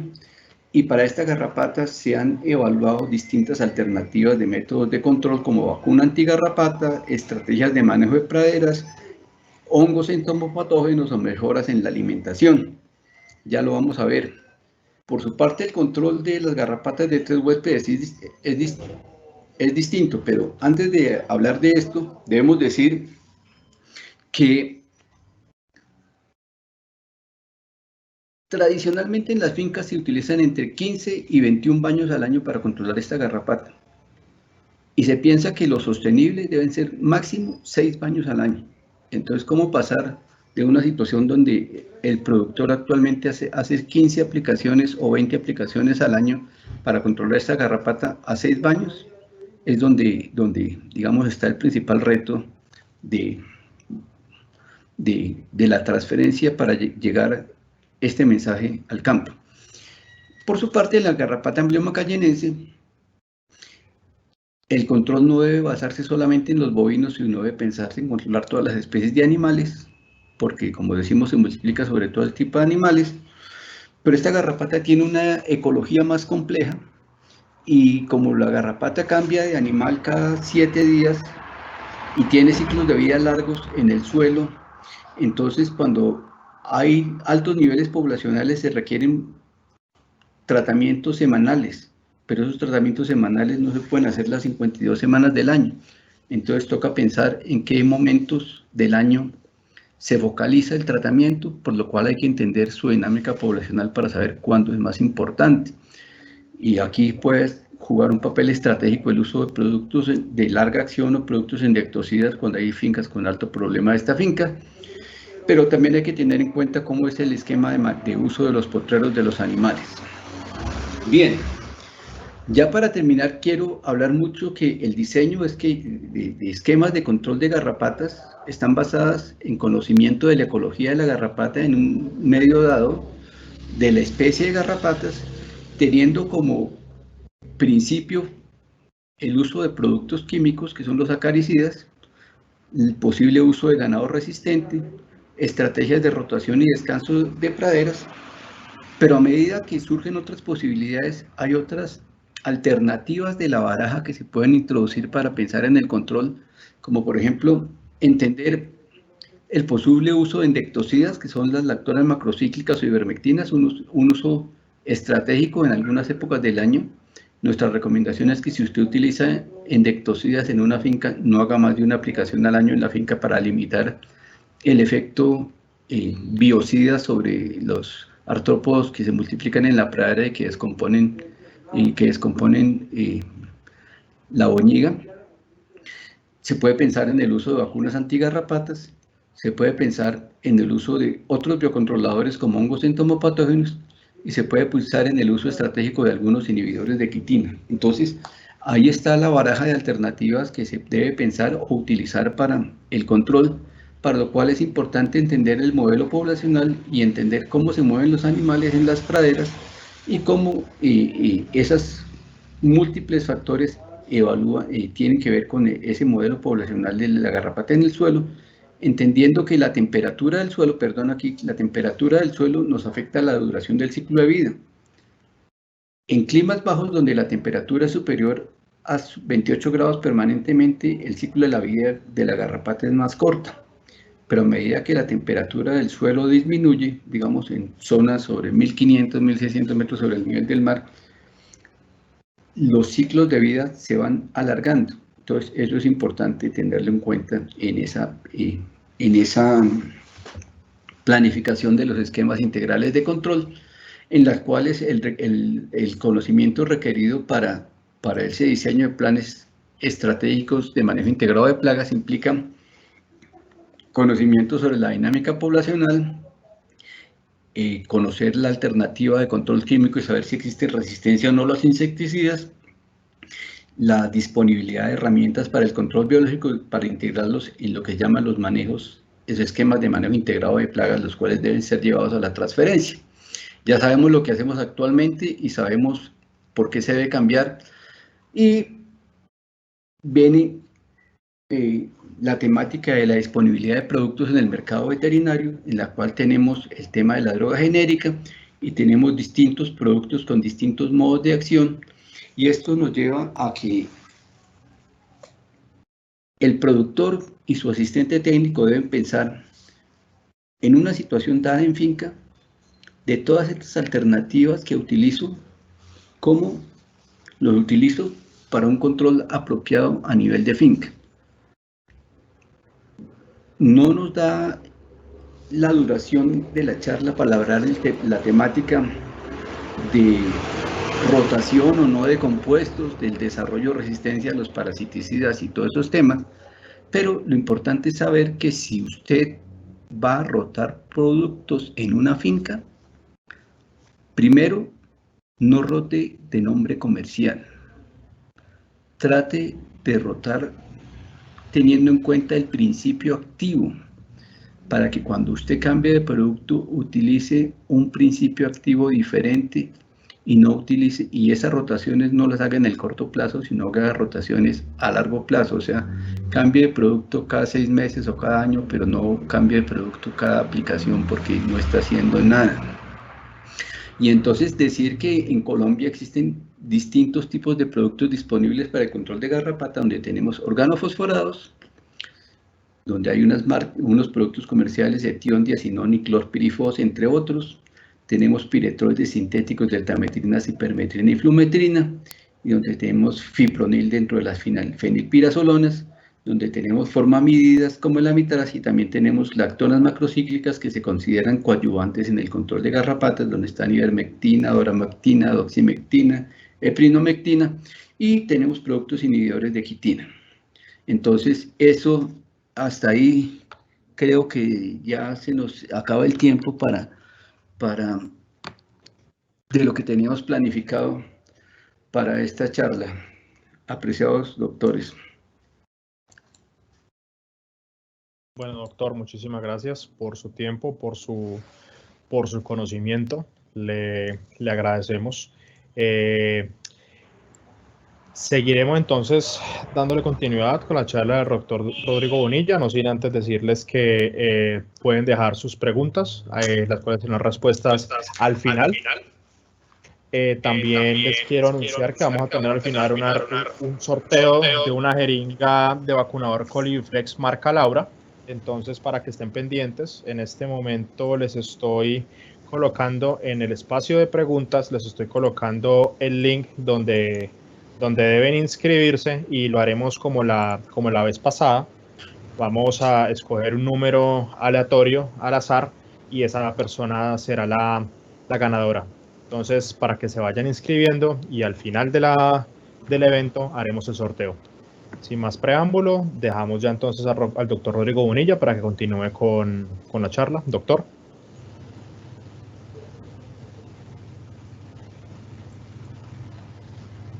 Nuevamente, muy buenas tardes. Muchas gracias, doctor Efraín, por su excelente presentación. A todos nuevamente saludarlos y agradecerles su asistencia y el interés en esta presentación. Para complementar, mi intervención es muy corta realmente, es mostrar algunos trabajos que se han hecho sobre un producto en especial, hablando de los inhibidores de quitina, bajo el contexto de una ganadería sostenible, utilizando productos amigables con el medio ambiente que requieran menos manejo y sean inocuos para la salud humana. Les voy a compartir la pantalla.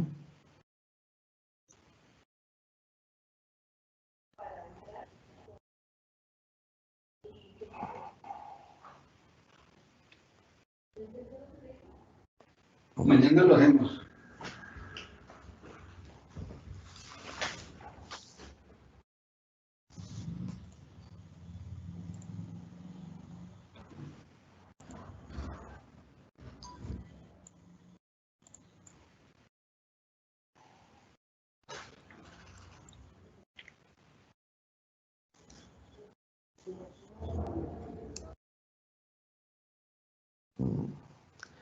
¿Están observando la pantalla?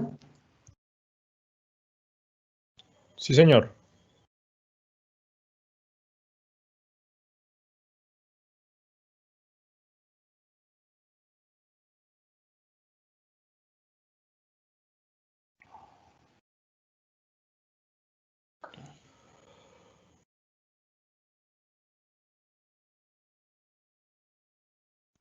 A ver acá. Bien, entonces les comentaba que bajo este esquema de sostenibilidad e inocuidad, tenemos en el control estratégico de moscas y garrapatas en ganado de carne y leche, teniendo en cuenta su fácil aplicación, que sea amigable con el medio ambiente, que no genere residuos en carne y leche, que sea de fácil manejo. Hemos venido estudiando una molécula que pertenece al grupo de los inhibidores de quitina o reguladores del crecimiento de insectos. En este caso es el difluvensurón, que es una molécula perteneciente al grupo de las benzoilureas, conocidos como les digo inhibidores del crecimiento de larvas. Es de administración oral en la sal o en el alimento y tiene la ventaja que funciona para el control de las 3 moscas principales que afectan al ganado bovino y la garrapata Rhipicephalus bophyllus microplus. Y su acción es inhibir la formación de quitina, la cual hace parte de la cutícula de larvas y es esencial en la formación de los huevos en la oviposición. Ya el doctor Benavides nos ilustró muy bien todo el tema de las moscas. Afecta a la mosca doméstica, ¿sí? La mosca de los establos, la mosca de la paleta o de los cuernos, y hay algunos, digamos, están haciendo estudios con referencia a su mecanismo de acción sobre el tábano, teniendo en cuenta también toda la explicación que nos dio el doctor Efraín, que las hembras son las hematófagas y hacen su postura en zonas pantanosas. Entonces, en teoría, por ser hematófagas, estas moscas van a consumir la molécula y se va a ver afectada su reproducción. También nos quedó ya muy claro que dependiendo de la región geográfica donde nos encontremos y del clima en el cual estén estas moscas, porque están en todos los climas, pero para el caso de la mosca doméstica, por ejemplo, tenemos que en climas muy cálidos el ciclo de vida es muy corto, entre 8 a 10 días, y si hablamos de sitios fríos como Bogotá, pues el ciclo biológico va a demorar muchísimos más días, 45, 51. Entonces esto es importante tenerlo en cuenta al momento pues, de utilizar este tipo de moléculas. Quiero presentarles un trabajo que realizó el grupo del doctor Adalberto Pérez de León, con quien he tenido la oportunidad de compartir algunos espacios en algunos congresos y vía internet, y bueno, nos comunicamos con alguna frecuencia. Me compartió algunos artículos y sus experiencias como director del departamento de diagnóstico de la USDA, que es el Departamento de Agricultura de los Estados Unidos, y lo hizo con su grupo de trabajo en asociación con el doctor Miller, que también trabaja muy bien el tema de garrapatas, con la Universidad Federal de Goiás en Brasil y Laboratorio Champion de Brasil.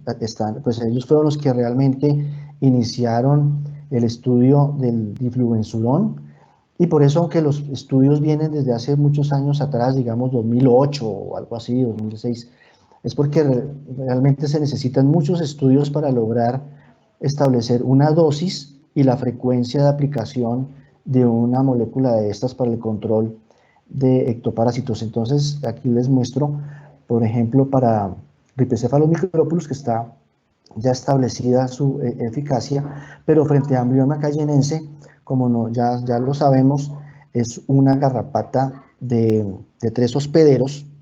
Si estamos hablando de que la garrapata va a cumplir cada una de sus fases en 3 animales de la misma especie, es decir, en este caso 3 bovinos que están en el mismo rebaño y están siendo tratados con difluvensurón, pues posiblemente podría afectar su reproducción. De lo contrario, si lo hace en un caballo, en un perro, en un bovino, pues ya es muy difícil mirar su control. ¿En qué consistió el estudio del doctor Pérez de León? Se hizo en Puerto Rico, también se hicieron algunos trabajos en México, y acá podemos ver unas garrapatas alimentadas con sangre que no tenían difluvensurón, y esas garrapatas lograron tener una oviposición normal con huevos viables. Y acá a la derecha podemos observar aquí estas garrapatas experimentalmente fueron alimentadas con sangre que contenían el difluvensurón. Esto se realizó por 14 días y la oviposición de estas garrapatas tratadas se disminuyó en un 80%, y los pocos huevos que lograron poner no fueron viables. Sí, muy pocos. Acá se puede ver su estructura, pues porque obviamente se vio afectada la quitina, entonces son huevos no viables. Entonces, en cuanto al control de garrapatas, va a afectar es la fecundidad de estas garrapatas, y podemos ver diferentes tubos de ensayo de las garrapatas que ellos trabajaron, y observamos que aquellas que fueron tratadas con difluvensurón, la postura fue mínima, fue muy baja. Y comparado con el control, aquí a la derecha, ya los tubos están muy llenos de huevos, la oviposición fue muy alta en el grupo control. Esta es una gráfica que tomé también de un estudio de ellos, hecho en Brasil, utilizando un difluvensurón del 3%. Como pueden observar la gráfica, lo que nos comentaba también el doctor Efraín, que los ganaderos actualmente están haciendo lo que hace esta gráfica de color rosado. Es un lote tratado con una mezcla de organofosforados, donde los ganaderos se están bañando cada 8 y 15 días. Tuve la fortuna de hacer un recorrido por todo Colombia a finales del año pasado, en el segundo semestre del año pasado, y esta es la gráfica común, no solamente en Brasil, sino en nuestro medio. Todos tienen que estar bañando cada 8, cada 15 días. Entonces, acá en el estudio de ellos, que duró 239 días de tratamiento, se observa cómo los animales tratados con el difluvensurón lograron un control en la fecundidad, en el control de garrapatas durante este tiempo. Esto no significa que al utilizar un inhibidor de quitina, porque pues es un larvicida, por supuesto, se dejen de utilizar los adulticidas, que como ya lo mostró el doctor Efraín, hay una baraja de productos que se debe escoger de acuerdo al histórico de la finca, lo que hayan venido utilizando en los últimos años, para hacer una rotación adecuada y estratégica y poder escoger muy bien el químico a utilizar. Ahora bien, hay que mirar si es solo garrapatas, si hay también moscas, si hay también nuche. Entonces, mirar en el control de ectoparásitos cuáles son los que están actuando, para mirar y establecer los programas de control estratégicos. Con respecto a la toxicidad, que es una parte bien importante de este tema, hablando pues de inocuidad y de medio ambiente, tenemos que la dosis letal 50 oral en ratas es de 4.640 miligramos por kilogramo, y la dosis letal 50 dérmica es de mayor a 10.000 miligramos por kilogramo.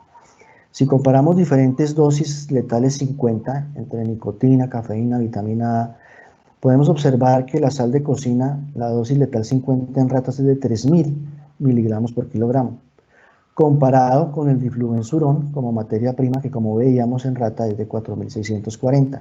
Al 3%, ¿sí?, como el que se utilizó en el estudio, su dosis letal 50 es mayor de 40.000.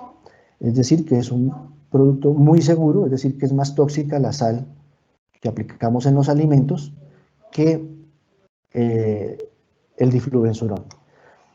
Si ustedes miran por internet, es muy fácil encontrarlo, difluvensurón en diferentes entidades oficiales de Europa y de Estados Unidos. Está catalogado como no mutagénico, no oncogénico, no teratogénico, no afecta la reproducción y no es neurotóxico, precisamente porque su mecanismo de acción es netamente metabólico enzimático, inhibiendo la formación de quitina, y no actúa a nivel del sistema nervioso como los otros pesticidas. Está catalogado igualmente por varias entidades como una molécula de bajo o nulo impacto medioambiental, protegiendo pues mamíferos, aves, reptiles, anfibios, caracoles, abejas, que es hoy en día tan importante su protección. Igualmente la microflora, hongos, etc. Uno, porque pues, su vida media en el suelo es muy corta, se inactiva muy rápidamente, de 3 a 4 días, es decir, donde no se ligue rápidamente se inactiva. Su sitio de acción es daño en la quitina, como les decía. Aquí vemos una cutícula normal con sus capas, un corte histológico, mientras que aquí podemos ver una cutícula alterada, averiada, por acción del producto. También quiero comentarles que a nivel mundial esta molécula, el difluvensurón, se ha utilizado años atrás en otra concentración, al 20% más exactamente, para salud pública, precisamente para controlar las formas larvarias de aquellos mosquitos, ¿sí?, que transmiten enfermedades a los humanos, ¿sí?, el dengue, malaria, fiebre amarilla, etcétera, etcétera. Y se han hecho aspersiones y fumigaciones en sitios acuáticos donde estos mosquitos han colocado o colocan normalmente estas larvas y allí producen su daño. Aquí también a la derecha podemos observar algunas larvas y pupas dañadas, afectadas, inviables por la acción del difluvensurón. Nosotros tuvimos la experiencia de trabajar con un grupo de italianos de Chemtura que desarrollaron el producto para salud pública y lo hicimos en varias ciudades y en rellenos sanitarios de Colombia con muy buenos resultados para el control de mosca doméstica. Igualmente, si uno mira trabajos, se observa su gran eficacia en control en establos, ¿sí?, en porquerizas, en avicultura, pero como les digo, vienen otras concentraciones. Les estoy hablando en general del producto y los estudios que se han mostrado. Bueno, antes de continuar acá, es importante decirles que el producto se aplica de manera oral en la sal o el alimento, es sistémico, pero no se acumula en el organismo.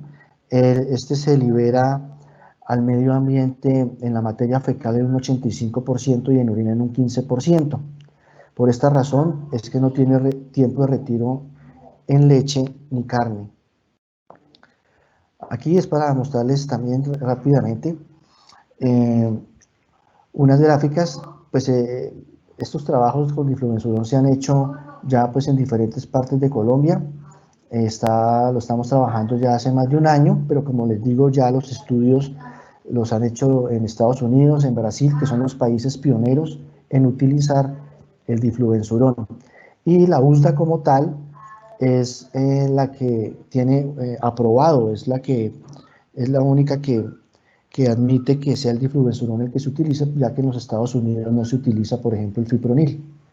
Y allá pues tienen un serio problema de garrapatas, y pues el temor es el tema con las fronteras, sobre todo en Texas, con las garrapatas que afectan el venado de cola blanca, y el temor más grande es pues que la transmisión de hemoparásitos, que sería una situación muy grave. Aquí podemos observar un control sobre Hematobia irritans en la línea azul oscura, en una finca en la sabana de Bogotá, donde también había una infestación alta, importante por Estomopsis, pero en potrero. Allí el origen era principalmente los medios donde ellas ponen las moscas, en una finca en la sabana muy cerca de una planta industrial donde había un pozo séptico, y pues allí los suelos se prestaban, digamos, para la reproducción de esta mosca, aunque no hubieran establos como tal. Entonces podemos observar que fue más difícil su control, fue un poco más sostenido hasta el día 40, que empezó a bajar hasta que se mantuvo hasta el día 140. Con respecto a la Hematobia irritans, de una población aproximadamente de 100 moscas por un solo lado del animal, empezó a disminuir paulatinamente hasta el día 40, donde pues la finca quedó completamente limpia. Y hay que aclarar que acá también medimos la producción de leche. Cuando empezó el problema, la producción de leche se disminuyó en un 12.5%, eso fue en marzo del año 2019. Entonces realmente el veterinario que maneja esta finca acudió a nosotros, entonces aprovechamos pues para hacer el seguimiento. Aquí aplicaban un adulticida, que es en rascadero, para el control únicamente hablando de hematobia. Y las vacas, cuando fuimos a la finca, estaban realmente estresadas, su comportamiento era batiendo las colas, lamiéndose las patas, sacudiéndose las patas para el tema de las tomoxis. Cuando se empezó a utilizar el difluensurón, ya al mes la producción de leche mejoró, aumentó en un 21.3% y así se mantuvo hasta el día 140 que hicimos el seguimiento. Aquí paramos, dejamos de utilizar y se volvió a utilizar el adulticida para el control de hematoria. Y en unas terneras, acá a la derecha, en unas terneras que pardo suizo, en una finca en Subachoque, también las utilizamos explícitamente en ellas. Allá tenían un sistema de control de baños con cierta periodicidad y dejamos de bañar esos animales aplicando el difluensurón y nos dio una protección inicialmente por 35 días. Con respecto al control biológico, se están haciendo varios trabajos a nivel, pues, diferentes partes del mundo, pero nosotros tuvimos la oportunidad de participar, tuvimos la oportunidad de participar en utilizar un hongo, el Mucor ciceronoides, para el control o ver la eficacia sobre los huevos de garrapatas. Aquí podemos observar en esta fotografía, estos dos huevos son viables y estos que están aquí transparentes pues ya fueron afectados por el hongo. Acá podemos observar también una fotografía de huevo viable y larvas viables de las garrapatas en el grupo testigo, mientras que en el grupo que se utilizó el hongo, el mucor, podemos observar acá el hongo, las hifas y los huevos ya invadidos y afectados por el hongo. Aquí podemos observar la reducción en la viabilidad de los huevos de la Rhipicephalus bophyllum microplus cuando están en contacto con el mucor. Inicialmente se trabajaron garrapatas que fueron traídas de la ciudad de Cali y en el laboratorio, en una incubadora, con una temperatura aproximadamente de 25 grados centígrados, con una humedad del 90%, se mantuvieron y allí pudimos observar al día 11 una disminución en la viabilidad de esos huevos al 60%, mientras que en los controles se redujo de manera natural, de manera espontánea, hasta por encima del 80%. Entonces estos estudios se siguen haciendo actualmente, pues en busca de también alternativas, como hablaba también el doctor Efraín, buscando vacunas que nos sirvan para hacer el control integrado y adecuado utilizando diferentes herramientas de control. Este trabajo lo hicimos, como les digo, gracias a la Universidad de Santiago de Compostela también, que están trabajando mucho en este tema de control de hongos. En la conferencia pasada, pues no lo mencioné por tema de tiempo, pero alguien también preguntaba por el control biológico en nemátodos y también se están usando este mismo mucor como herbicida y Dudingtonia, que actúa como larvicida. Ellos tienen la capacidad de enrollar las larvas, se alimentan de ellas y pues digamos cuando se liberan, se dan en el alimento también y cuando se liberan al medio ambiente no tienen ningún impacto, son inocuos. Bien, muchísimas gracias. Esta era mi pequeña intervención como digamos cerrar este ciclo de conferencias.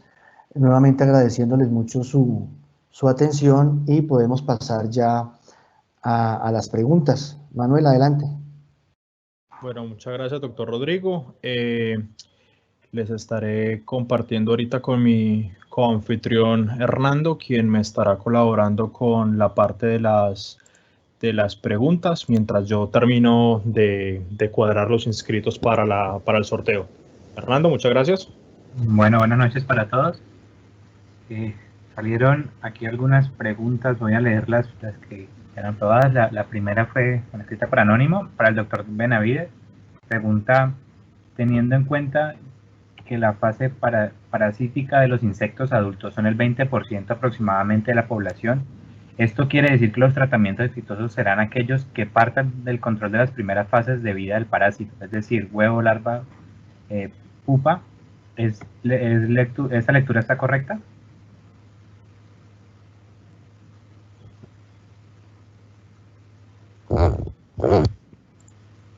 Si entendí la pregunta, ¿ya puedo hablar? Sí, bien, para doctor Benavides. Si entendí la pregunta es si me dice que si un control enfocado en las fases no parasíticas es más eficiente y posiblemente la respuesta es que sí, pero no necesariamente el control de esa primera fase no parasítica o de las fases larvarias es control químico. La mayoría de las veces el control cultural es más eficaz. Perfecto. Hay otra pregunta, la hace Fernando López, para el doctor Benavides también. Quisiera saber si en granjas donde implementen procesos de lombricultivo, esto puede favorecer la presencia de Stomogis calcitrans o mosca doméstica para la presencia de material vegetal en estas. Nosotros tenemos un trabajo que hicimos en la Escuela de Caballería de la Policía, donde tienen un problema importante de manejo de las excretas de los caballos que llaman los guanos. Y cuando se introdujo, ¿cómo se llama? La cuestión de lombrices, lombricultura para ayudar a manejar esos residuos, disminuyó ostensiblemente la población de mosca. O sea, lo importante es un manejo apropiado de esos residuos que existen en las fincas, y ese manejo de esos residuos puede ser mediante compostaje, mediante uso de silos de trinchera, pero la lombricultura es una alternativa interesante para ayudar a controlar esas poblaciones de mosca. Perfecto. Otra pregunta también para el doctor Benavides. Carval tiene un producto inhibidor de quintina, diflaquil, para control de moscas y garrapatas. Hace control en las fases no parasitarias como usted recomienda. Debe ser el tratamiento. No tiene tiempo de retiro para carne y leche. Es muy amigable con el medio ambiente. ¿Puede ser este producto una gran posibilidad para el control de ectoparásitos?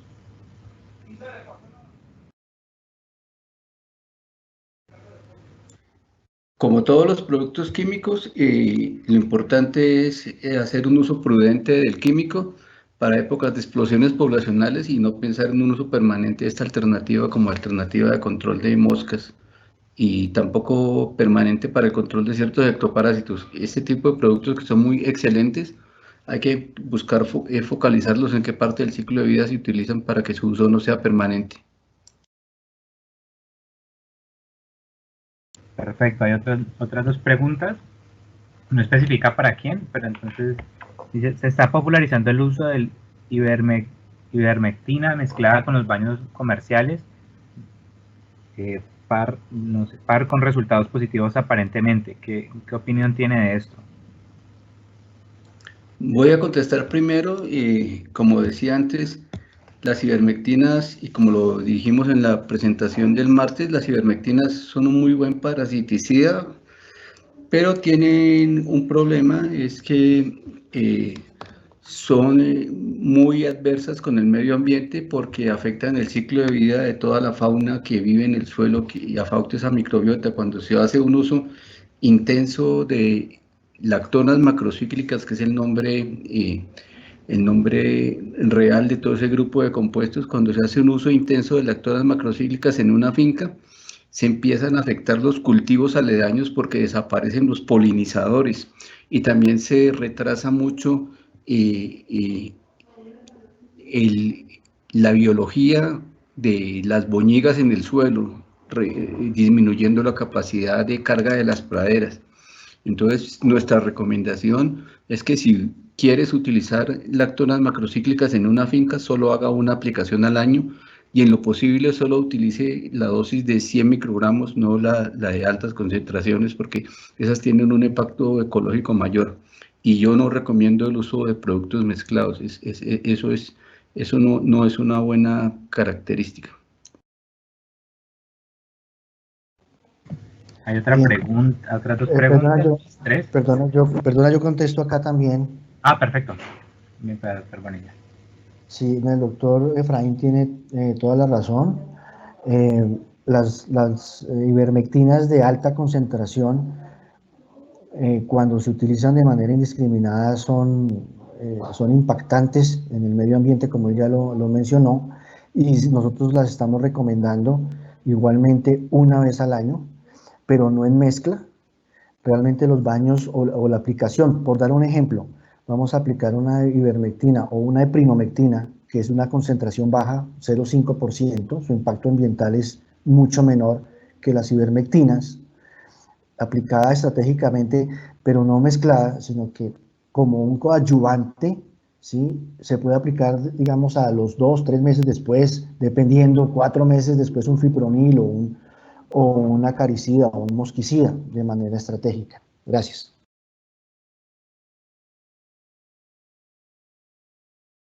Muchas gracias. Aquí hay otra pregunta, no sé si es una pregunta o es un complemento a la pregunta anterior, porque dice, ¿existe la cipermetrina de aplicación inyectable? Dice la misma pregunta, la misma persona, Jorge. Dice, Inversit, nombre comercial, pero no sé qué quiere decir con esta pregunta. Si de pronto está por ahí Jorge, que abra el micrófono y nos pregunte.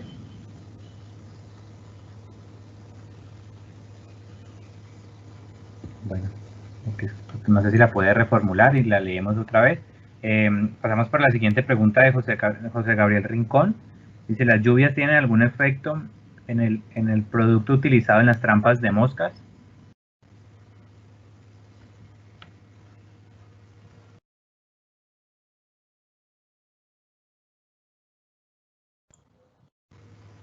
Doctor Rodrigo, si de pronto nos puede ayudar con esa respuesta. El doctor Efraín. La pregunta es si la lluvia tiene efecto sobre el pegante que se usa en las trampas de mosca. ¿Esa fue la pregunta? Correcto, dice, ¿las lluvias tienen algún efecto en el producto utilizado en las trampas de moscas? Es la pregunta. Yo diría que generalmente no. Hay distintas marcas comerciales en el mercado, pero generalmente son pegantes muy buenos y digamos, lo que cuando se utiliza, de nuevo, las trampas para mosca del establo son muy buenas mientras se utilice un número suficiente de trampas y se coloquen estratégicamente donde tienen que ubicarse.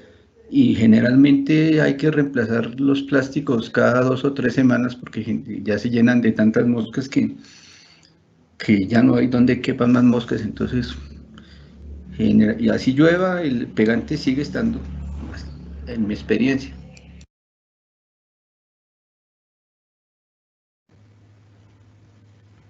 Perfecto. Hay otra pregunta de Jan González. Dice, ¿cuál sería el impacto en producción de leche y carne por mosca y garrapata? ¿En qué porcentaje podría disminuir la producción?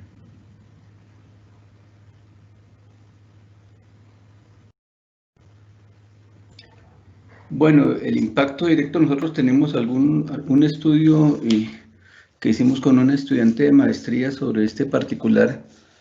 Y en mosca sí está claro que el umbral económico para moscas de los cuernos es entre 150 y 200 moscas del animal por encima de esta. O sea, se sugiere que mientras no existan 150 o 200 moscas, no implementar estrategias de control de estas moscas, pero si ya se superan las 200 moscas sobre el animal, se sugiere la implementación.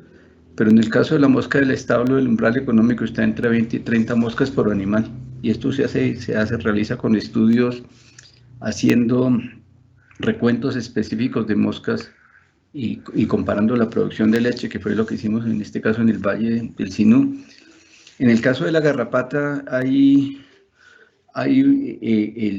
impacto económico difiere bastante y tiene que ver mucho con la raza de los animales, el sistema de manejo y la temática relacionada con la transmisión de enfermedades, sobre todo babesiosis y anaplasmosis. Y por eso generalmente se establecen planes más permanentes o más rutinarios en lo que tiene que ver con control de garrapatas. y la idea es reducir la dependencia en los químicos y tratar de no pasar de 8 aplicaciones al año cuando se utilizan distintos tipos de productos. Para complementar, yo quisiera agregar que estudios hechos por Embrapa demuestran que el efecto de moscas, bueno, de ectoparásitos en general, pero como difiere también de los sistemas de producción, si son cebuinos, si son de leche, si son taurinos, etcétera. Pero en general lo que se reporta es que las pérdidas por producción de leche superan el 20%, y las tasas de preñez una reducción por encima del 15%, y otro tipo de pérdidas se pueden consultar, eso los estudios los tiene Embrapa acá en el trópico. Gracias. Bueno, agradecerle al doctor Bonilla y al doctor Benavides por la respuesta. Está el espacio por si de pronto alguien desea hacer otra pregunta. Tenemos todavía tiempo de hacer otra respuesta. Estamos aquí atentos mientras Manuel está terminando de cuadrar lo de la rifa final, el cierre. Entonces estamos atentos a alguna otra pregunta, algún comentario que deseen hacer. Estamos aquí leyéndolos en directo. Bueno, muchas gracias, Hernando. Gracias al doctor Efraín y al doctor Rodrigo. Ya tenemos entonces registrada y tabulada las personas que se inscribieron. Ya les voy a compartir la pantalla para que lo hagamos de la misma forma que lo hicimos en la jornada pasada. Esta, como saben, es para una jeringa de vacunador, marca Laura. Entonces, tuvimos 21 personas inscritas.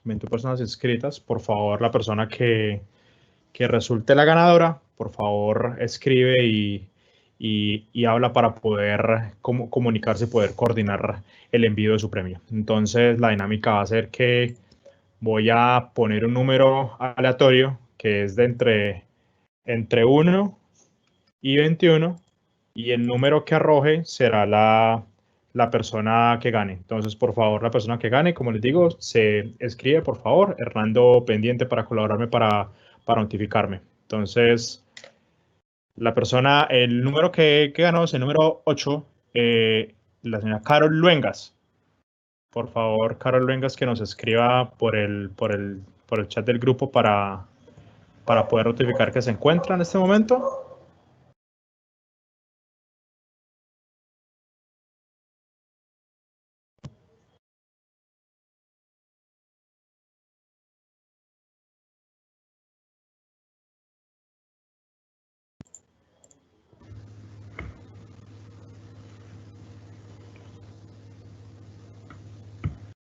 No, parece que no se encuentra con nosotros, Carol. Todavía no ha dado respuesta. Todavía no hemos visto. Esperemos un solo momentito más y ya, si no continuaremos entonces con otro número.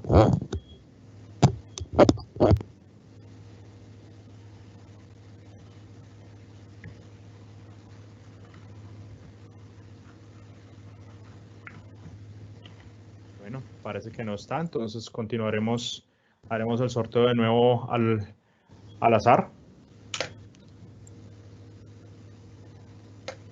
Esta vez es para el número 10, Neftalí Mena. Si se encuentra, por favor, que nos escriba.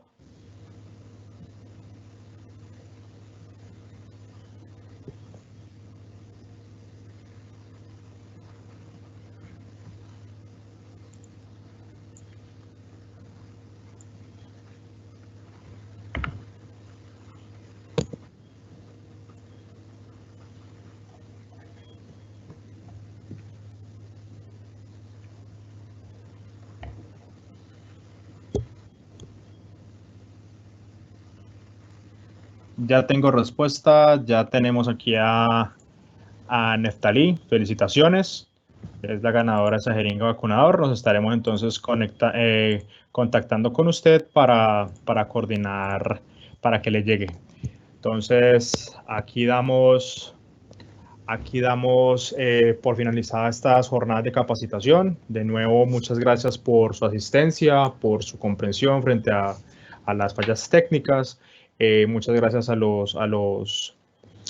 doctor Rodrigo, al doctor Efraín, por su tiempo, por su conocimiento, por darnos este espacio para poder compartir con todos ustedes conocimiento, y estaremos en contacto para unos nuevos espacios. Que tengan una feliz noche. Hasta luego. Bueno, muchísimas gracias y buenas noches. Entonces, doctor Rodrigo, y entonces estamos hablando más luego. Claro que sí, doctor Efraín, muchas gracias por compartir este espacio con nosotros, y nuevamente a los asistentes, gracias por su asistencia, su participación, y sí, les estaremos comunicando otras jornadas de esta índole. Feliz noche para todos, nuevamente gracias. Manuel Alejandro, muchas gracias también. Entonces, buenas noches. Mucho gusto, doctor. Feliz noche para todos.